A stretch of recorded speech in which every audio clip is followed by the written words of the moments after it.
పంబులేక పలుమారు పడుచుండగా దుఃఖ నిరాశ యాత్రికులంతా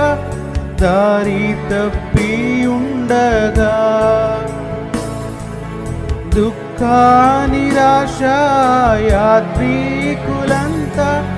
దారి తప్పి ఉండగా మార్గదర్శి అయి నడిపించువారి మార్గదర్శి అయి నడిపించువారి ప్రభుపాద సన్నిధికి దివ్య రక్షకుడు ప్రకాశ వెలుగు ఉదయించే